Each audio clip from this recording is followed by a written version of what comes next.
So, showing me shaking my head and my negative nasty feel after that Buffalo game where they don't all I can tell you is Dolphins #1, baby! Names up, baby. Dolphins Names up. #1!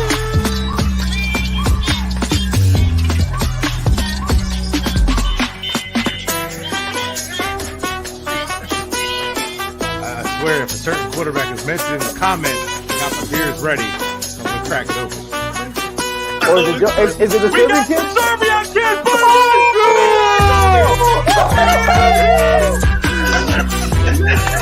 This looks done. Oh my god, it looks fantastic. No, good beat, man. Not a beat, man. Woo! I'm the man. I said it, and it's reality. All right. Congratulations.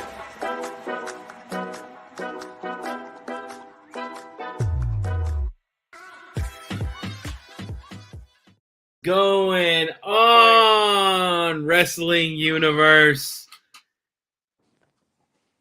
Let's just say we watched a certain pay-per-view. We had an amazing show last weekend. It was 2 hours long. Talked our asses off. We talked basically the whole night.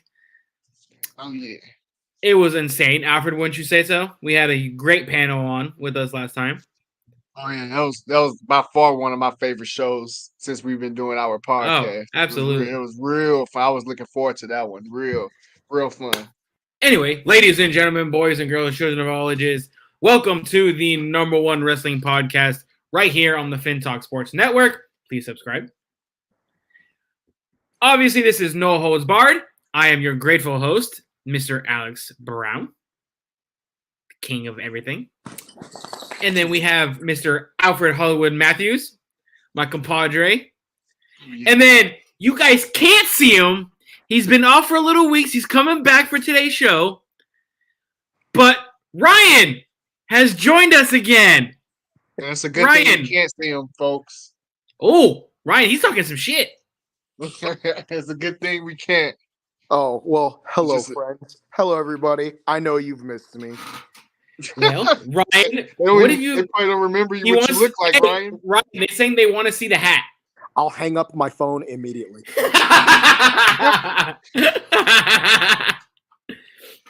I don't know if the hat's gonna come out. Maybe, maybe, just maybe. No thank you. Anyway, did everyone here? Hold on. To all my fellow Jewish people. Oh, happy Passover, Alex Brown. Mazel tov. Passover was the first night of Passover was last night. So if you are Jewish watching this show right now, Chag Sameach, happy Passover. To everyone this weekend, happy Easter. To all of you, all my friends. Oh, well, thank you. Thank you. Enjoy eating chocolate bunnies. You're an a-hole. It's okay. I can't eat bread for a week. I have to eat a constipation cracker. Oh my god. We don't want to hear about your crackers. Oh, well, they suck. Crackers from crackers. No, thank you. I don't want to hear it. Yeah. Well. Anyway, guys. WrestleMania was, let's just say, a little interesting. Oh yeah. Let's put it that fact. Most definitely. Alfred, I'll start with you first. What are your high moments for WrestleMania? What are your low moments? I know what one of your low moments is. We can save that talk for a little bit later. We got all night. But high moments and low moments. All right. For high moments, definitely. Most of them came on night 1 of WrestleMania. So my high moments was the obviously Kevin Owens and Sami Zayn winning the tag titles from the Usos is up there. Yeah. Night 1. Charlotte Flair and Rhea Ripley put on a hell of a match. That's another high point of the event. Then going to night 2, my baby Bianca Belair. I'm sorry, Montez Ford, but my baby Bianca Belair retained the title. That was a high point. And also the dang Sheamus, Gunther, and Drew McIntyre match was like I told you last week, it was going to be a slugfest, and indeed was a slugfest. One of my favorite matches of the card. the triple threat match was very good. So those are my high points of what happened. Now the low point, oh my God, freaking Cody Rhodes that's why I'm wearing the shirt. He got freaking robbed this past Sunday, and we gonna be talking about this later on today. So that's just the lowest thing I've seen on the damn card. So I'm still pretty ticked off about that. So just FYI. If I'm not overall, mistaken, I give the event a 7. Overall, I give the event an 8 out of 10. 8 out of 10. I agree. I agree. Now, Ryan, overall, you, Alfred, and I had like an hour-long conversation after the pay-per-view ended.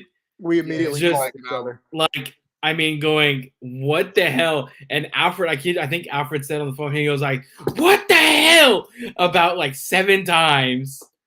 And he was just like, oh my God, oh my God. And Ryan, you and I had gone to lunch earlier that day on Saturday, and you were like, I think Roman's going to retain. I really do think Roman's going to retain. Mm-hmm.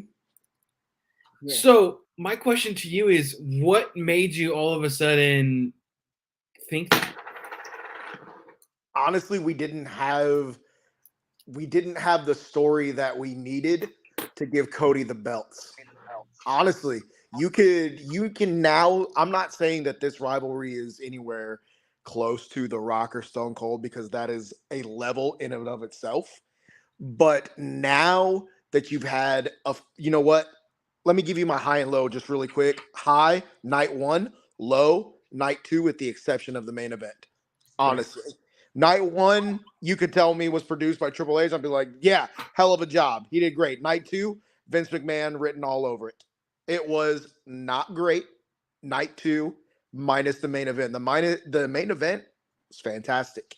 And the reason I say that is because now you can get this story. Now you can push this storyline, Roman to 1,000 days as reigning champ, Cody and Roman 2, Cody Roman 3, whatever you want to have it.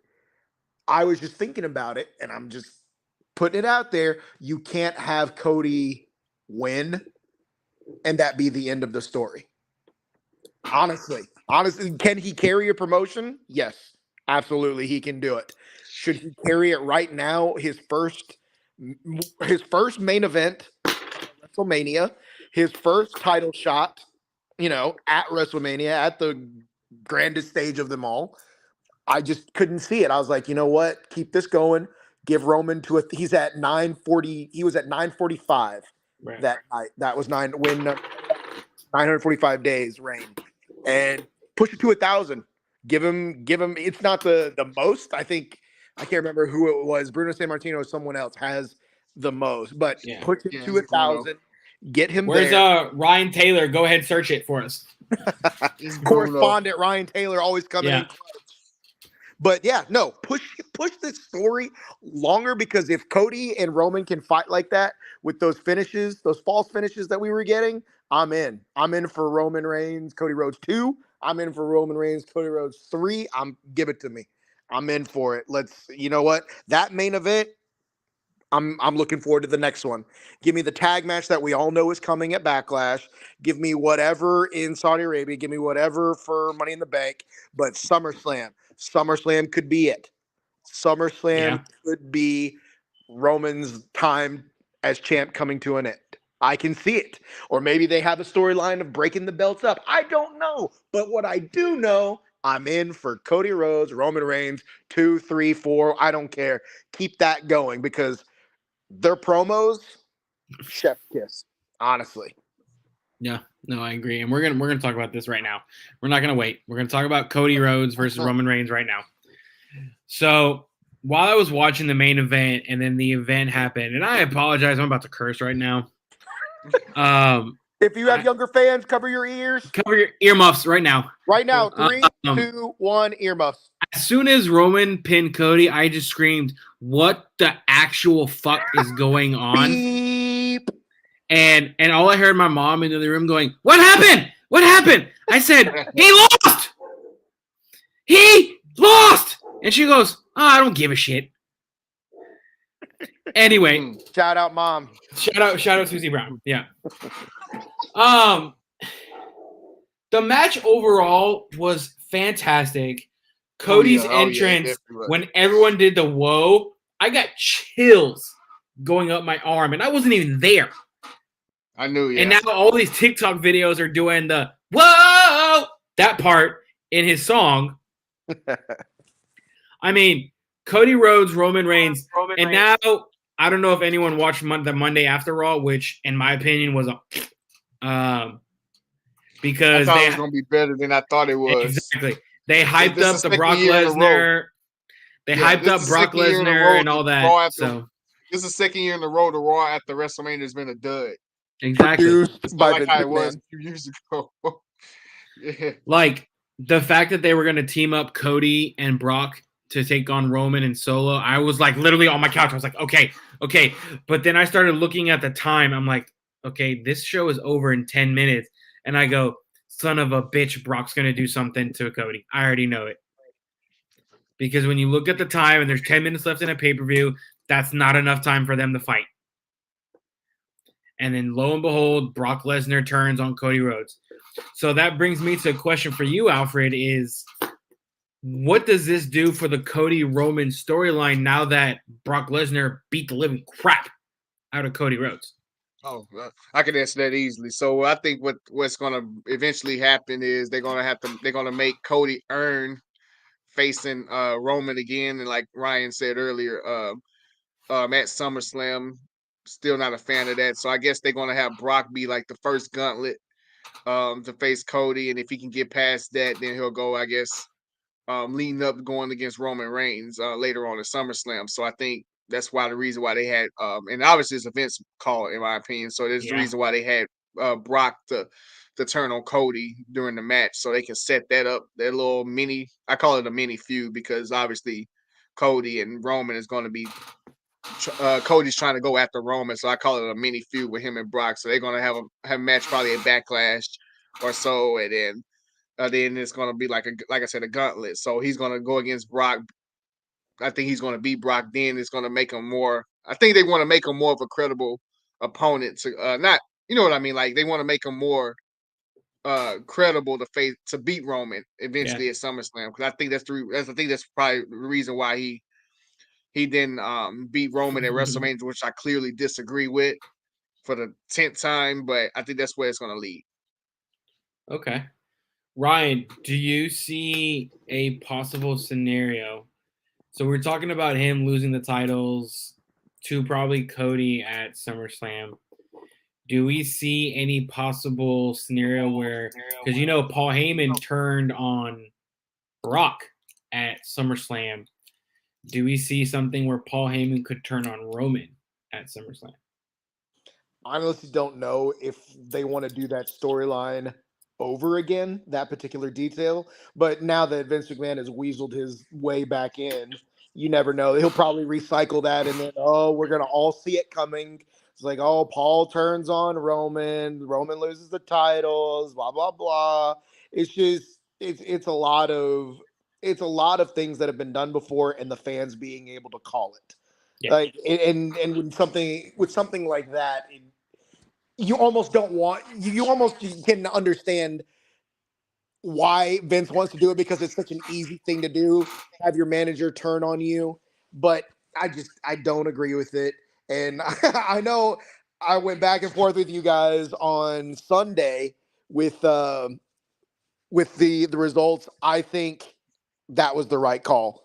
I honestly do, because now Cody's story would just be, where does it go? What do we do? You can now that the Usos lost the titles, and now that you see they're getting pushed out a little bit, that's even more of a little bit of a storyline. Now it's and the gauntlet is an interesting thing. You could put Cody through the gauntlet at every pay-per-view coming up. Backlash is Brock Lesnar. Whatever they do, I think there's a Saudi Arabia show right before Money in the Bank. Yeah. Have him go against Jay or Jimmy, and then at Money in the Bank you could have him go against Solo, and maybe that'll be Solo Sikoa's first loss, type of thing. And then at the pinnacle of it, SummerSlam, Roman Reigns for the belts. I'm all in on it. I'm all in on it because the Bloodline prints that company money and keeps us entertained, especially with Daddy Vince coming back and ruining things. So, Yeah. That's just where my thought process on it is, because now that the Raw after WrestleMania, I agree, not great, but man, that main event, that makes me want to tune in even more. That's like, Right. okay, now we're gonna see Cody versus Brock. We're gonna see, and I knew something was like, I was excited to see Brock, but I knew something was up. I know Alfred, you understand what I'm talking about. Brock Lesnar does not work Monday nights ever. Yeah. That's true. Ever. That That man is true. never ever wrestles on Monday nights. He gets on the mic and he leaves. But when he had a Right, match, I was like, something is up. And sure enough, this man doesn't work Monday nights. And that that was the first clue. He's pay-per-view and mic work only. I love it. I love it. I love it. So maybe we see a turn with Paul Heyman now that Vince McMahon is back in, or maybe we go a different direction. Who knows? Who knows? Alex, can you bring up that comment I think from Ryan before you- Taylor? I think before you mentioned that what Ryan, the other Ryan just put, Yeah. I think a little tiny tidbit, y'all probably didn't catch it, but it was kind of fishy. I think I don't know if it was Corey Graves or Michael Cole. One of them was like, they was before at the beginning of the show, they was like, "Oh, this is the biggest main event in Raw history," and I'm like, I mean, it's been plenty big ones or something. So I kind of thought that comment kind of was making me think, oh, it's about to lead to something. If you kind of read between the lines and everything, because like, there's no way in the world that's going to be the biggest main event in Raw history. So Did y'all see Brock at the end of Raw? They were trying to cut off real quick what he was doing. And he flipped him off. Yeah, and he was doing this. Sorry, fans, he was doing this.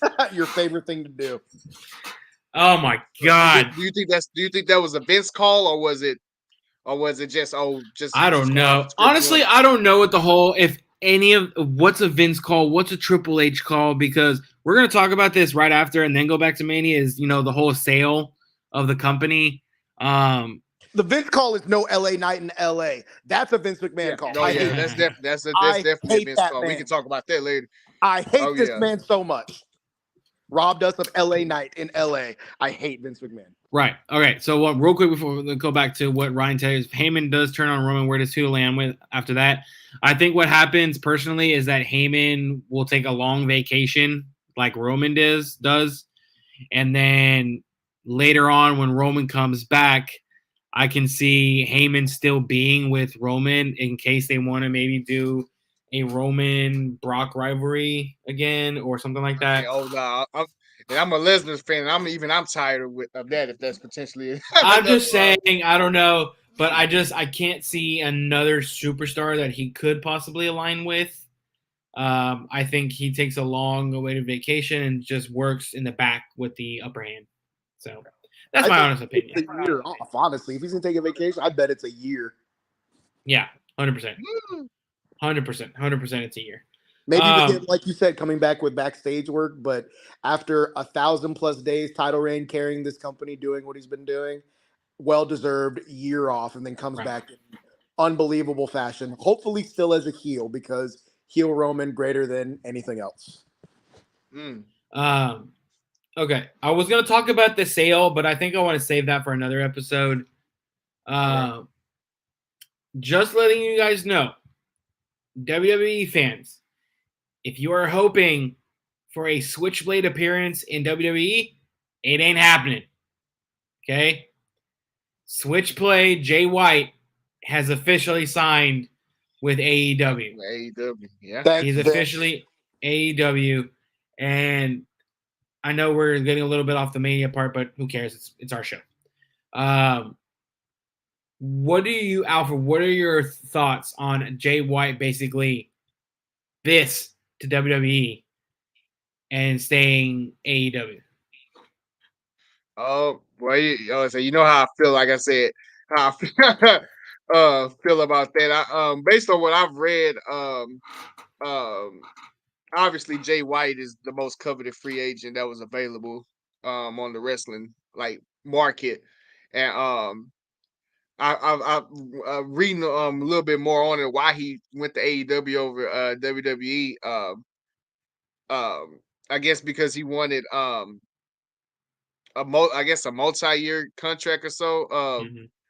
or something. I guess AEW gave it if I've read it correctly, but um, I feel like I said, I feel like I'm getting to know who Jay White is more and more and everything, but I kind of feel like WWE kind of dropped the ball on not bringing in Jay White because everybody thought he might have been coming back and making a debut at the latest On on Raw. the Monday Yep. on Raw and everything, and obviously that didn't happen. And I think I read WWE was confident they was going to sign him, and they obviously didn't end up happening and everything like that. So I kind of feel like they kind of dropped the ball on Jay White. Yeah. Ryan, what are Big your time. thoughts on that? Big time. Honestly, I was. You know what? I'm gonna backtrack for a second and say I don't hate Vince McMahon because he gave us this company and what we love to bitch and moan about and jump out of our seats about, but it's what he's doing before 8 months ago when Triple H took over. It's that because creative was awful. There's no direction. The call ups and the turning the NXT stars into just awful characters. That's what I hate. And I think Mm. with the whole free agency thing, because he was the most coveted free agent in professional wrestling. Honestly, Yeah. where was he going to go? Was he going to be AEW, Impact, WWE? Where was he going to end up? And I think once that Vince decided to come back in and kind of go back in on his word and say, I'm going to come back into creative and I'm going to start making changes because the rumors had it that during WrestleMania, during WrestleMania and Raw, he was making changes on the fly. He was making changes, things like that. And I think as a free agent, you see, okay, where am I going to have a little bit of creative freedom more so here or there? And with AEW being WWE's main competitor at this moment, no disrespect Right. to Impact, but being that main competitor, where am I going to have creative freedom? And then where am I going to be held back a little bit, maybe after the whole sale of the company was going on? I think it was a no-brainer for him, honestly. Would I have loved to see him in WWE? Yes, absolutely. Because I watched that more than Wednesday nights. But Yeah. Mm-hmm. but he made a business decision. What's good for him now? He is going to be the man at that company, and we're going to see him in the title picture almost immediately. So Probably. that's it. I think we'll see Ryan. What does that say? What's up, Dolphins Thirsty? I think we'll see Ryan where Bray Hyatt went before we see Jay White in WWE. Spoiler Yeah, alert! I ain't never wearing that hat. He is. He's gonna wear it. I ain't never wearing it. He is.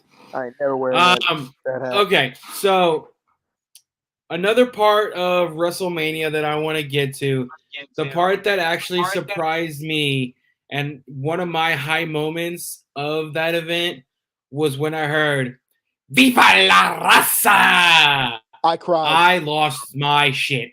I cried. I'm not even gonna lie. I'm a grown man. I cried. Seeing Rey Mysterio come in, and the Rey Mysterio Dominic match surpassed my expectations. 100% did.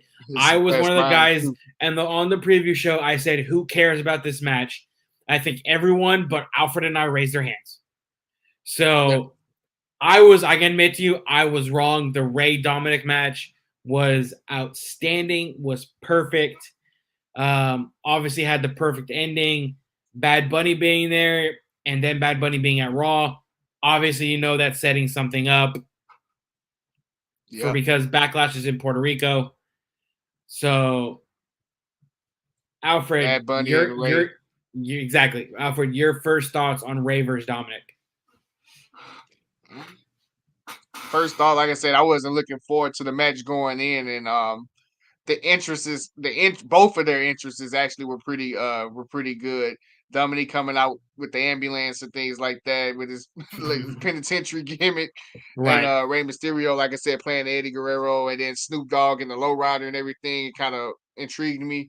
And then, like I said, the match was actually better than I thought it would be.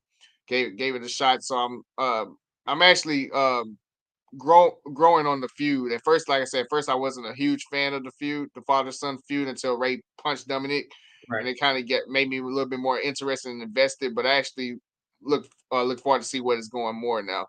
And like I said, with Bad Bunny being involved now, obviously I think it's going to be a tag team match between him and Ray, Bad Bunny and Ray versus Damian Priest and Dominic. In Puerto Rico for Backlash. I see that happening, but like I said, the match actually, like I said, was better than I thought it would be. Yeah. I'm sorry. Oh yeah. Ryan, what were your thoughts on it? I was interested in the match for the sole fact that I just wanted to see Dominic get his ass whooped. I'm on Team Ryan Taylor with that. I'm ready to see Dominic get punched right in the mouth. You know, coming in on the ambulance like the prison transport like he's been in prison this whole time. Right. I couldn't wait for this kid to get punched in the mouth. Which, you know what, he's doing his job because we hate him. So props to Dominic for that. But I saw the low rider and I got a little choked up and I was like, man, shout out Eddie. Mm-hmm. And then the theme song played and I had tears. I was like, oh God, I miss Eddie Guerrero so much. I'm sure Eddie right now he was looking down at that match going, I'm proud of you guys. I'm definitely proud of you. The setup, the entrances to that match made you care about the match more, I think. So you know what? Props to creative department, props to Ray, props to Dominic. That was a damn good match, honestly. Outstanding match. Okay, hold on, sorry guys. I got something in my ear. So Logan Paul versus Seth Rollins, I would say, was amazing. I like the fact that Logan Paul brought in his KSI buddy. I think so funny. I think it was hysterical that he was the guy dressed in the Prime drink. And the other day, actually, the week at work, one of my coworkers goes, "Hey, Alec, here you go. I took these for my kids. Do you want them?" And I said, "Sure." So I opened the bag, and it's 4 Prime drinks in there. Literally the Monday after WrestleMania. So I'm going, oh, okay. Well, I think Logan Paul is sending me a message. Drink Prime. He's saying drink Prime, even though I lost. The Seth Rollins entrance, by the way, I think was amazing. Oh yeah. The maestro going like this with the crowd. Fantastic. Whoever thought of that was a genius. Probably Seth Rollins, honestly. I bet. Oh, I guarantee you. Oh yeah, probably so. I think the main thing, y'all probably noticed it too during that match. I don't know about y'all, but you know the spot where Logan jumped off the top of the top rope and he splashed on KSI, whatever his name is. It's so funny. Like, is it me or was that spot kind of? I won't say it was a botch, but was that spot kind of stupid because he got pushed into SI got pushed on the table, and obviously Logan Paul saw the switch and he still did the splash. You know what I'm saying? Like, for some reason I thought that spot could have been like a little bit better. They could have, they could have. Alfred, you're right. They could have done a little different because if you were watching the match, you saw Seth and his hand was right underneath the suit, and you knew that he was getting ready to pull him on. You 100% knew that was going to happen. So I think if they would have maybe, and that that's part of the business. It's part of it. We see, we'll see stuff. Yeah, and you know what? I say props to Logan Paul for being on the top rope and acting like he couldn't see it, because I kept watching him because I saw the hand in KSI's in his suit, and I was like, oh, he's gonna pull him on the table. I love this, but Logan Paul actually did a really good job of he kept looking down, and maybe like he looked up one time, but he sold it really well. As soon as he jumped off the top rope, you saw his face like, uh-oh. It was, you know what? He did a good job. He did a good job of it. Do y'all see this as? Go ahead, Alfred. No, I would say, but overall, that match was pretty good. It get like I said, when I rate matches, I rate them like 1 through 5, and obviously 5 is the highest, like 5-star matches and everything. I gave a positive grade on that match. I'll probably give it like a 4 out of 5. That match was Honestly, actually yeah. pretty good. And Like say what you want about Logan Paul, man. Like as a person, maybe people don't like him given his past and things he's done, type of stuff. But as a wrestler, he's shown he can put on some damn good matches given his yes, short time as a wrestler. every match Like, he's been in has been phenomenal. Honestly, yeah, and that's amazing when you think Yeah. about it. he puts in him and Bad Bunny. They did the commitment. They went to train at the Performing Center. They dedicated, and it shows because they are killing it. Yeah, I mean, and like it's Seth Rollins wrestlers is currently that outstanding. can put Yeah. up good matches like that, and you got Logan Paul and Bad Bunny being in the ring, doing good in the ring. Like that's crazy. That is insane. Literally, props to those celebrities getting involved. And obviously, I don't think this is going to be the last time we see Logan Paul.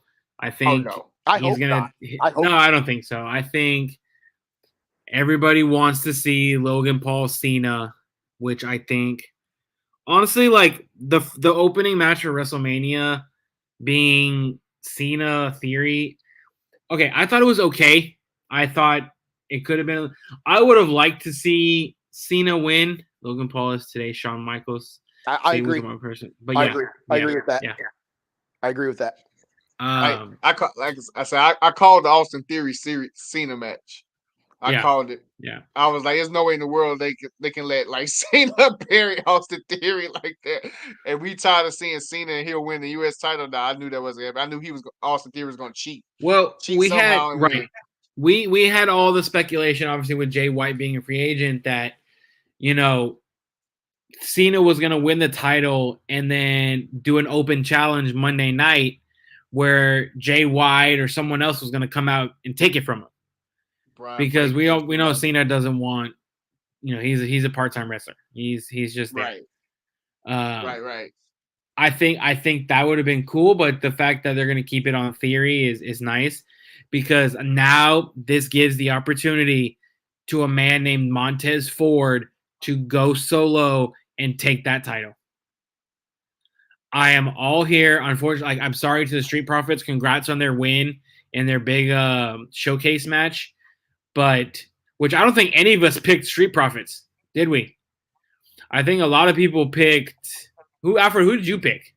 Did you pick Strowman and Ricochet? I picked I picked Street Profits. I was the only one. Alfred, you were the only one. You were the only one that picked. Yeah, I figured that was going to happen. It was either them or Braun and Ricochet. I knew Street Profits probably was going to win that match, and I was I was correct. I think it's time that I love the Street Profits, but I think Montez Ford needs to have his solo career. And I think what's holding them back, and Ryan, correct me if I'm wrong, is they don't know what to do with Angelo Dawkins. I think Angelo Dawkins can go solo too, because holy balls, can that man lay a hit? Obviously, he's already did the Strowman. I think Dawkins should be putting on a pair of pads and a helmet, honestly, because that dude can lay it down. Right. Yeah, he leveled a 7-foot man like it was nothing. That, you know what? I think Dawkins has it in him to go solo as well. Honestly, I do. More so Montez Ford, of course, because of his mic work and things like that. But I think they both can go their separate ways, honestly. Yeah. Do you think if they do end up splitting them up, the first rivalry would have to be against each other? That's kind of, I don't know. It's been done before with, Edge and Christian, and just the little things with Matt and Jeff when they were in the Royal Rumble together and they had to fight each other, type of thing. And it wasn't really a rivalry, but I mean, again, it's been done before. How many times are we going to see it recycled, or do they just, they handshake and go their separate ways? Right. Or if they do like tag teams can be drafted separately during the next coming draft. Right. And they kind of spread. And one of them may split them up. Yeah. Yeah. And split them up like how they did the Dudleys on the first draft. Yeah. Yeah. No, I agree. That. I 100% agree with that. Do y'all notice that we're talking a lot about night one matches? Because I know that's what I was saying. Night one was that made the show. And hold on. By the way, The fact that they did that to Bobby Lashley, screw you, Vince McMahon. Like, Yeah, because like when we can go back to what you all were saying about LA Knight being a Vince call. Yes. Like that's 100% a Vince call because it was supposed to be a segment between Lashley and LA Knight, and it got scrapped. So LA Knight they did in to Los Lashley Angeles fumbled the bag. Yeah, it made too much sense. Like to have him on the show, and they ended up not having him on the show. That was a letdown. You acknowledge Bobby Lash by bringing him out and just saying he won the Andre the Giant Memorial Battle Royal. Which should have been on WrestleMania as usual, by the way. He deserved better than that, and I think that's what pissed me off more than anything. It's like Lashley is a main eventer, held the WWE title for a while. He deserves so much better than what he was given, honestly. Bobby Lashley, if you're watching this show right now, we apologize to you. On No Holds Barred podcast. We apologize. You want to come on the show? Come on the show. Vent all your frustrations. We apologize.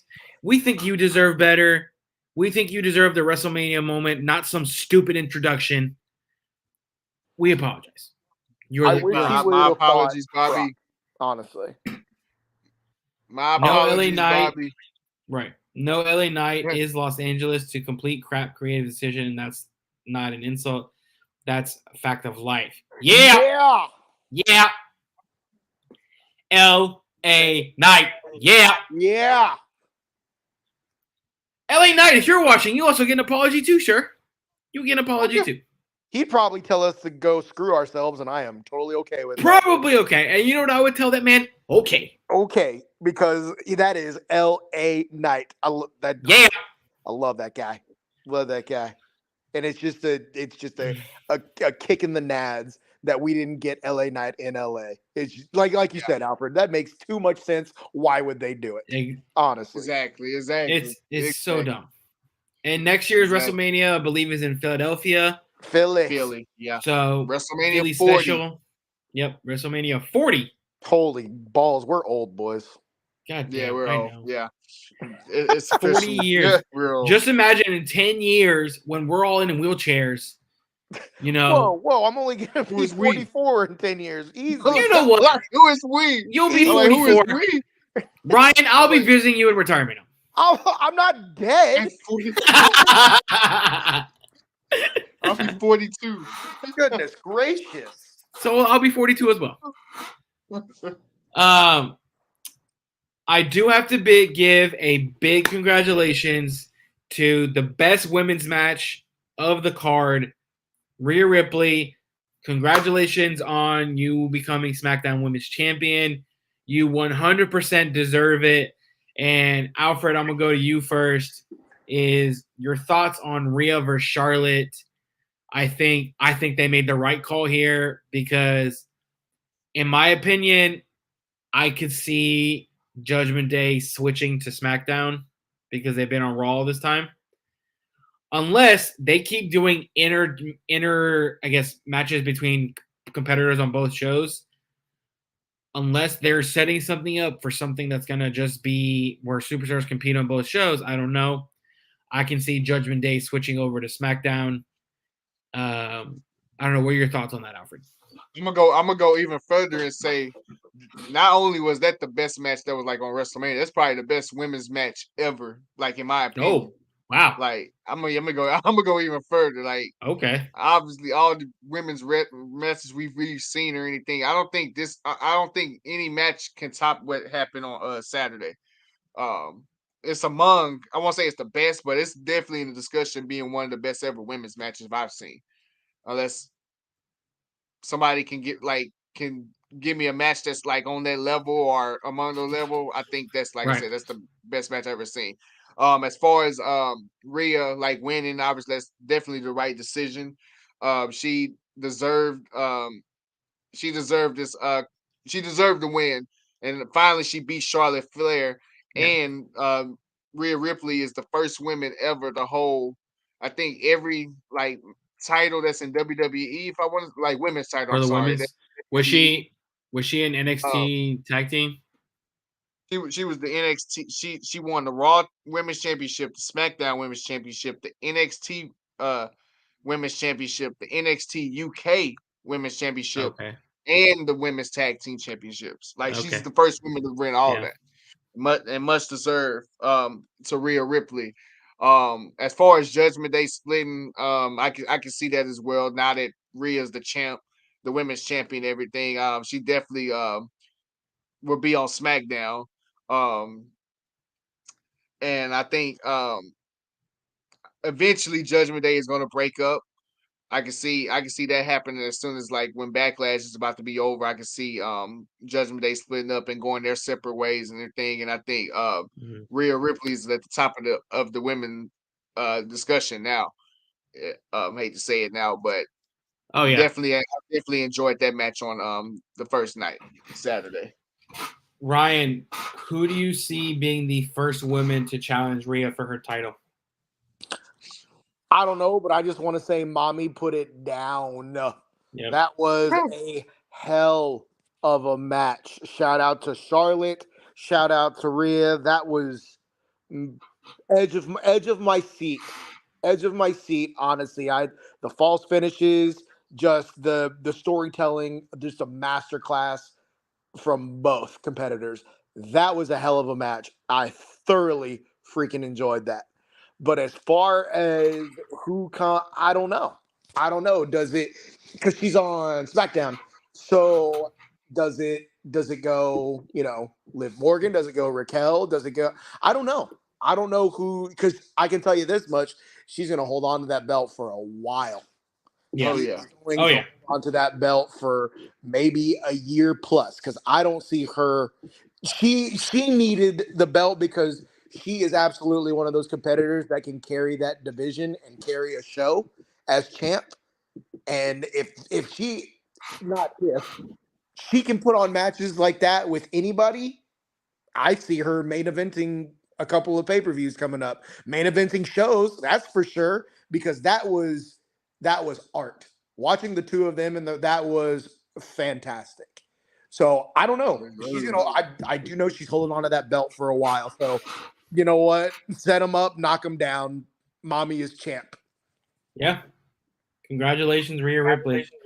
Y'all did outstanding. You and Charlotte Flair both. And you know what's funny is that like when they showed Charlotte after the match ended, she had a smile on her face. She was just like, "Go get it, kid." Like, yeah, exactly. Like almost like the torch being passed, even though Charlotte's not that old, I think she's gonna take some time off from wrestling. I think so as well. I think so. I think she's ready to get a family started with Andrade. So I think she's like, okay, Rhea, you go ahead, take it. Then I'll come back later on and fight you again one more time or something like that. I don't know, but that overall, was a proud mom, proud aunt type of moment. I'm sure Charlotte probably had a talk with her Hall of Fame dad and was like, okay, like I think this is the right move for me to lose. So yeah. Speaking of Judgment Day, we keep talking about them breaking up. The Hell in a Cell match. Good God. Brutal. Between Finn Balor and Edge. Number one, I got really pissed off that Gangrel and Christian didn't show up. Oh yeah, I expected one. I expected Gangrel to at least show up out of those two. I don't think Christian probably would have shown up, but I expect at least Gangrel to. Cap for life. We got you, bro. We got you, bro. Edge's entrance was pretty damn good too. Like, yeah, that's what I was saying. Taylor's like, I didn't get the Brood reunion. It's okay. You got the Brood entrance, so. I wish it was the original Attitude Era Brood music that it came out to, because I would have lost it if I heard that original music. Did y'all see Edge's shirt though when he came out? Yeah, it had all three of them on it. It had all three of them on it. Brood Edge. I saw that. Yep. Brutal match, and also shout out to the cage being silver again. Yes, thank God. But screw you, WWE, for not showing the damn blood. God, that man was getting staples in his head at ringside. His gash was this big. When I saw the picture, Good I Lord. freaked out when I saw his picture The man of his continued gash. a match after having a hole in his head that size. Finn Balor, badass. Got that dog in him. Good Lord. Yeah. The show I must mean, go on. Definition right yeah. there. No, Ryan, I mean, go ahead. Like, talk about the match. The fact that he got hit in the head with a freaking ladder and he took the full brunt of it. He didn't put his hands up. He was like, throw a ladder at me? Okay. Boom. Like, You Like- can see he put his hands up, but a little bit too far apart and a little bit too late. so, I mean, Ryan, overall, the match, I mean, you and I were talking about that because we were texting. We were like, holy shit, I think he's dead. It's definitely one of those please don't die moments. Yes. Honestly, but I think, oh man, I think Edge feels immensely terrible for that happening. Like honestly, I think that's one of those things. Like you can't see, you saw Edge like having to stay in character and just be that badass. Like yeah, I just did that, but at the same second, you can see in his face like, oh man, I screwed up. It's Right. like, oh man, well, I might have thrown it a little too early. He didn't get his hands up in time. I should have pulled it back a little. I should have held on to it instead of, hold on to the ladder, hit him with it, but keep my hands on it. But no, I chucked that damn thing and it went straight into his head. And I mean, absolutely busted him open big time. Just the after photos and all those staples. I was like, Yeah. props to you, Finn Balor, for continuing that match and doing the job that you did, because I don't know if a lot of other people wouldn't have had the X thrown up on them and saying, you know what, we got to stop this, because that is a lot of blood. That is a huge. We got to stop this. And I'm sure Finn was like, staple me up, let's go. We got a show to finish. Honestly, props. 100%. I mean, there was blood all over the middle of the ring. Like, and you know what? Screw you, camera guys. And you know what? Blood is gonna happen. It's professional wrestling. It's gonna happen. I understand you don't want to show blood because you're TVPG and blah blah blah. Whatever. It's gonna happen, especially if you have a Hell in a Cell where you have kendo sticks, tables, chairs, ladders, everything in between. It's gonna happen. So you know what? Show it. Get it over with. It's okay. Maybe we'll do that under Endeavor. Who knows? But you know what? That match, I'm on a scale of 1 to 10, I'm going to give that match about an 8.5 for the fact that it was brutal. It was great storytelling, and Finn Balor having the cojones to finish that match with a hole in his head that size. Bravo. Yeah. Even bigger fan than I was of Finn Balor already. Like, God, the show must go on. Textbook definition right there. Yeah, no, 100% agree. And Cap for Life and Dolphins Thirsty, we're going to get to your comments in a second. Don't worry. I see them there. I got you. Don't worry. But Alfred, your thoughts. Look, even Ryan Taylor is now a Finn Balor fan. Your thoughts on Edge and Balor and the fact that Edge won. So where does this mean that rivalry is probably dead now, or what? Yeah, I think it's dead. It unless, like I said, once Balor came back as the Demon, and I think most of the time when the Demon comes back, that kind of means the feud is probably over with, because I'm not sure if we seen multiple back to back, unless I'm wrong, multiple back to back matches featuring the Demon. So once he has his Demon character, it's kind of like, oh, that's the last like the last thing of the feud or something like that. So I think this is the perfect time to end the feud between those two, and they pull a hell of a match in the Hell in a Cell match at WrestleMania. So, and I predicted Edge was going to win, which he obviously did. So I think Balor, the next step for him is probably trying to go after like a title or something like that. Not obviously the World Heavyweight Champion, but like a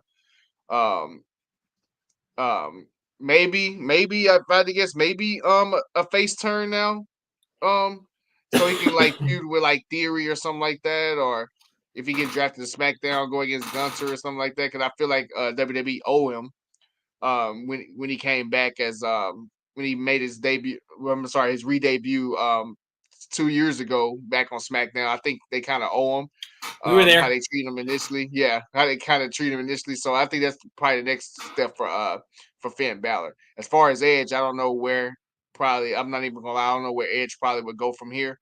I don't know. Between the two, because like I said, I think the feud between him and Balor is over with. So I'm not sure what they want to do with Edge now, if that makes sense. He probably I don't know. Yeah. probably put over another younger talent or something like that. A feud with another younger talent, but like I said, I don't know where it goes with Edge. But I love that match, and I said it from the get go. That was one of the matches I was looking forward to.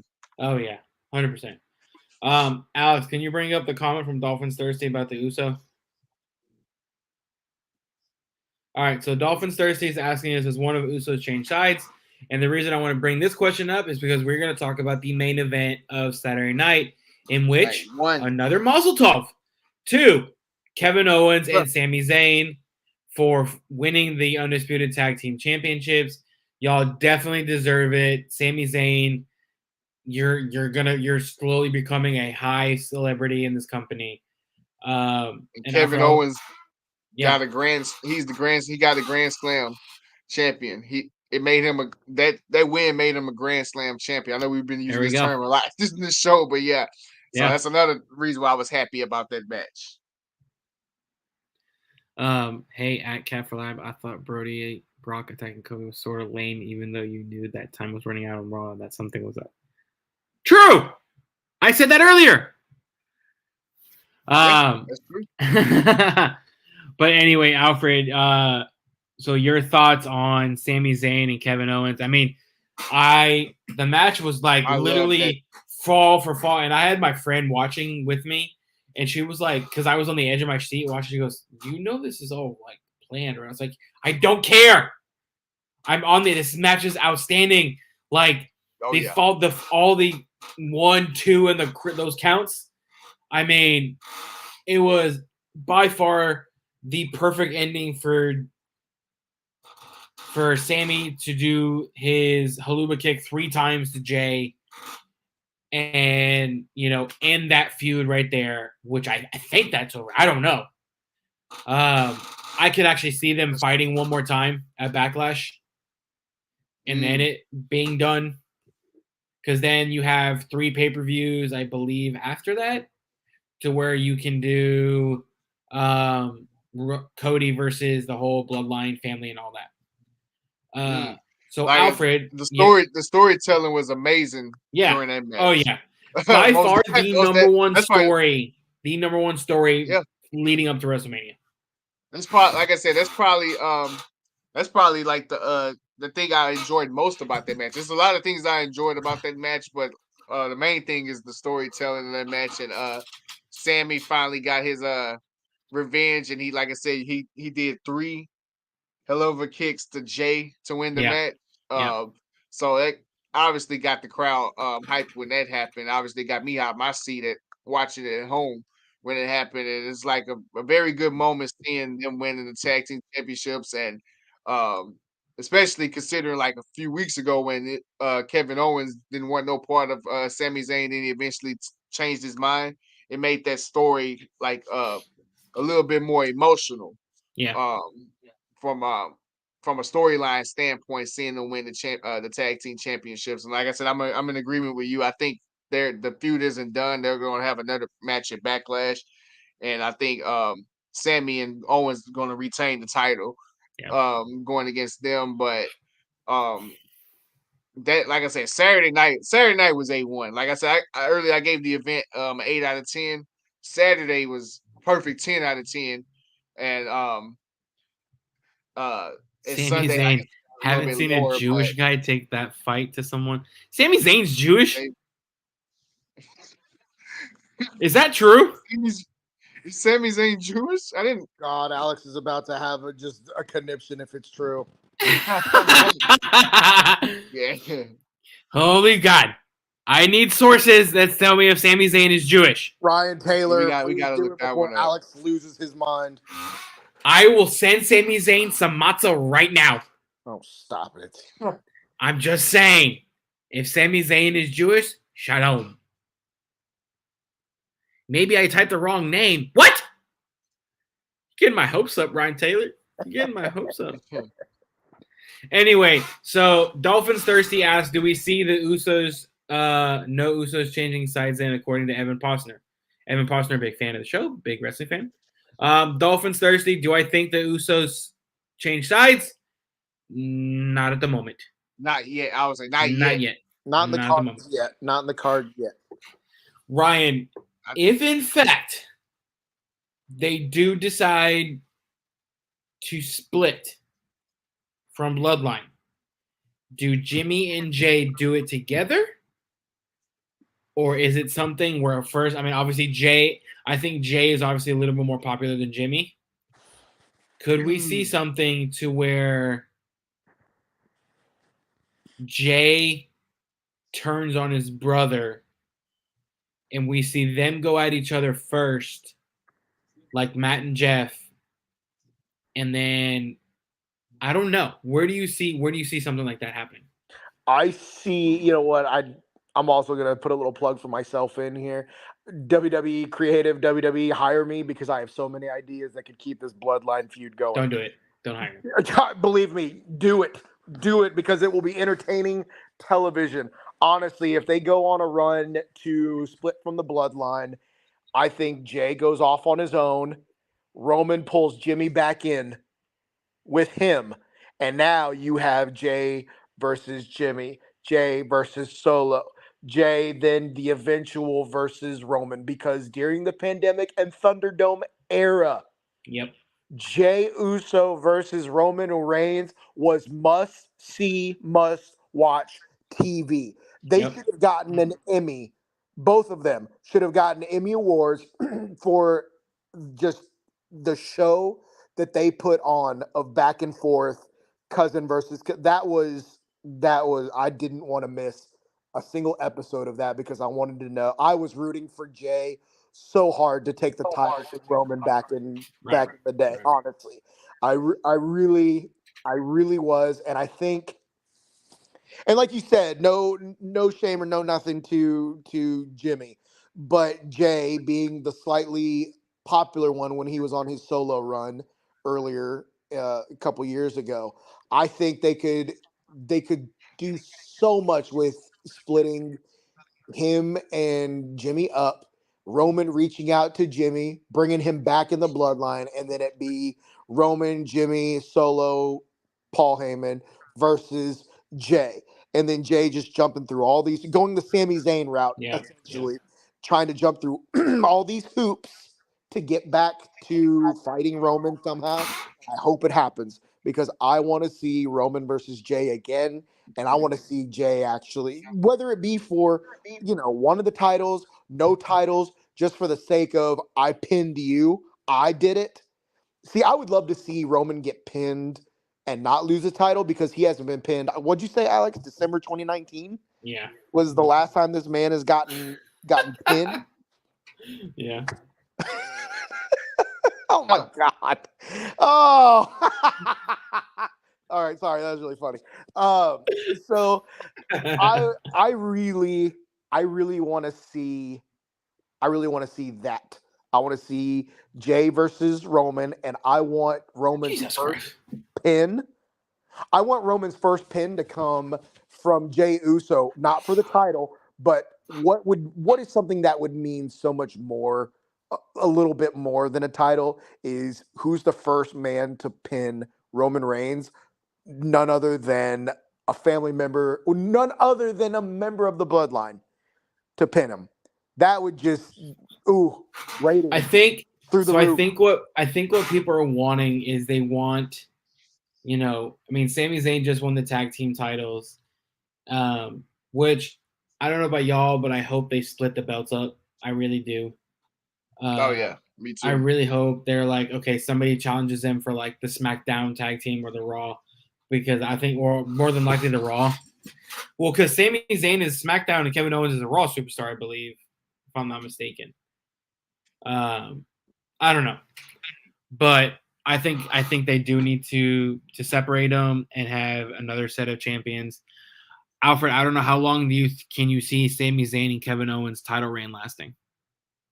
Shoo! I can see it lasting a long time. And when I say long time, I mean I wouldn't be shocked around this time next year they're still the So like champions. Mania, so like a full year. Yeah, for a full year. I honestly can see Wow. I honestly can see that if you're asking me. Um Street Profits look like they're gonna get the first crack unless obviously after the Usos when that feud Yeah. is over with Sami Zayn they're gonna get the first crack since they won at WrestleMania. I don't see Street Profits beating Sami Zayn and Kevin Owens at the No. moment because No. those two are the hottest, probably two of the hottest people right now in the company. Yeah. So I don't see that's happening. I don't see any other like challengers in the tag team division that can like really make a legit argument that they should be beating Sami Zayn and Kevin Owens right now. So around this time next year, I can see um them still being the champion. They can have a lengthy reign. They deserve a lengthy reign, in my opinion.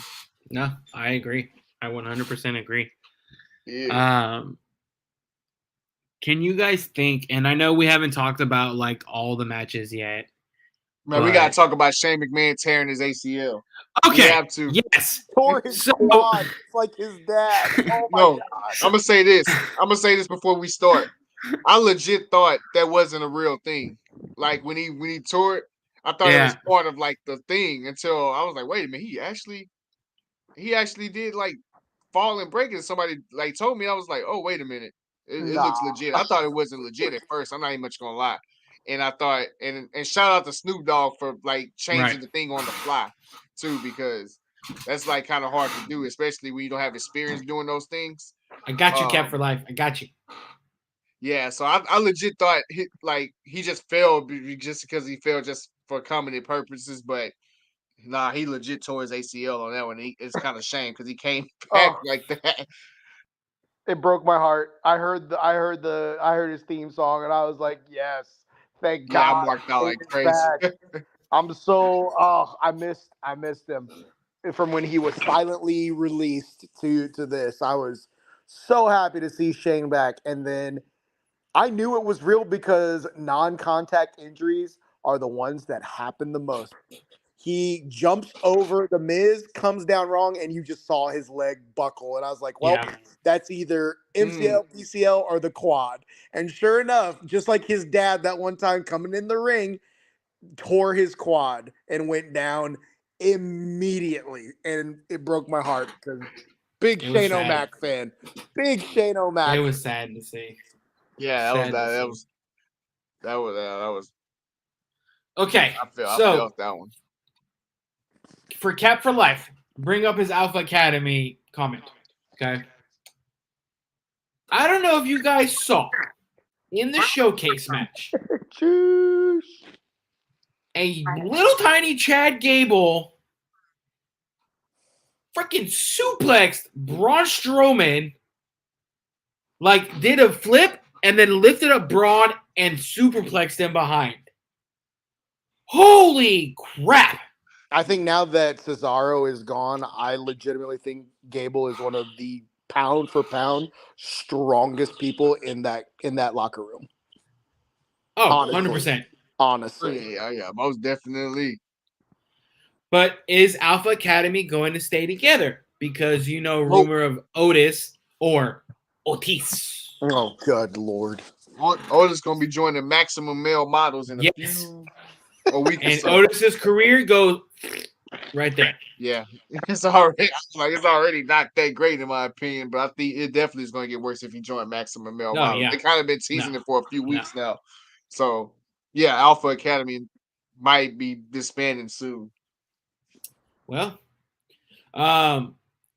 do you guys see any upcoming superstars? Well, before we talk about that, I think one of the matches that we're missing, we talked about Bianca and Asuka. They put on a hell of a fight. Alfred, that's Bianca's your girl. I kind of had a feeling that Bianca was going to retain. So that's a full year for her, if I'm not mistaken. And I mean, they put on a hell of a fight. And then on Monday Night Raw, Rhea Ripley confronting Bianca. Give me Rhea Bianca all day because I think that is the actual match we wanted to see. Champ Yeah, that's versus what I wanted to see. I wanted to see that at WrestleMania. Honestly, when Rhea won the Royal Rumble, that's the first thing I thought. I was like, oh, her and Bianca's gonna put on a hell of a show at WrestleMania, but Right. obviously it didn't happen. But I wanted to see that match at WrestleMania more than anything. But Charlotte the and Rhea Bianca put on a hell Asuka of a match, it was good. I was on our network's chat and I was like, it's okay. But after a while of seeing all the moves, I was like, okay, it's actually a pretty decent match. But at the beginning, I'll be honest, I was like, it was all right. Am I wrong? No, Yeah. you're right. Yeah. Especially because Okay. of what Right. we saw You're the night absolutely before. right. Honestly, because that night before match set the standard, and you were like, okay, if that match is like that, this match has got to be that or more. It has to, Right. because what Rhea and Charlotte did was unbelievable. So the bar was set pretty high. Yeah. So enough said. And then the other match was the Becky Lynch, Trish Stratus, and Lita against Damage Control. Honestly, I didn't care for that match. I'm sorry. I didn't. I think the only reason why I kind of was following that match because I thought it was a slight chance that Trish was going to turn on him. Yes. That's like kind of kept me like interested in watching the match, but like I said, I wasn't like interested in that. No, and in then that if you look at it, Damage Control lost a tag team #1 contenders match to Raquel and Liv the next day. So Right. I think Damage Control may be on the way out. Honestly, I think that's probably about to be done with Damage Control. Yeah. All right, guys. So before we wrap up the show, what are you guys hoping to see after Mania is done? Now we're gonna have, continued storylines, maybe some new story. We've seen a new storyline with Brock and Cody. What are some things that, Alfred, I'll start with you, is what do we want to see now that, because Mania is kind of like the reset. So now we start over and it's on the road to WrestleMania again for next year.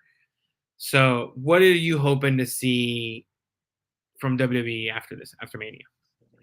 I'm hoping to see like I said, you kind of mentioned like fresher feuds now. Obviously we got the main ones and things like that, but I kind of want to see who's going to be Austin Theory's challenger now, who's going to be Gunter's challenger for those two belts per se, and also I'm interested to see what they're gonna do, like we just mentioned a few seconds ago, what they're gonna do with the women's division, especially with Damage Control. I'm interested. Just want to see what they're gonna do with that group and who's gonna be the next challenger for the women's tag team championships now, and how long? Because obviously Lita's not a full-time wrestler, so how long until Lita and Becky gonna keep the title? So I'm interested to see how that's gonna pan out. Ryan? Obviously, the thing that I want to see the most is, what I tune in for every week, what I watch the pay-per-views for is the bloodline. Like keep that going. Keep however you do it, however you slice it, I think is an interesting way to do it. I want to see more. I remember I texted you this during I think it was Monday night, is give me more Solo Sikoa. The man doesn't talk. He just walks he did. He is just like Umaga, and I love it. No words. Get in the ring, fight, leave. Like that is. I want to see more of Solo Sikoa going after. What do the Bloodline do? They go after the gold. I want to see Solo go after one of the main titles. I want him to go after the U.S. title. I would love to see him go after the Intercontinental title. I need to see a belt around that man sooner than later. So that is one thing I am looking forward to, is Solo wrestling in his solo matches more, going after titles. Give me that all day, and I hope they have something special for him. But that's my main thing, what I'm looking forward to and hoping for, honestly. I am hoping that LA Knight gets a better opportunity than what he's gotten so far. He's kind of just been that guy that's been there.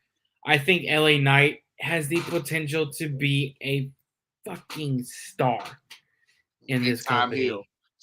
like literally one of the top heels in this industry. And I want the Hurt Business to reform again. I really do.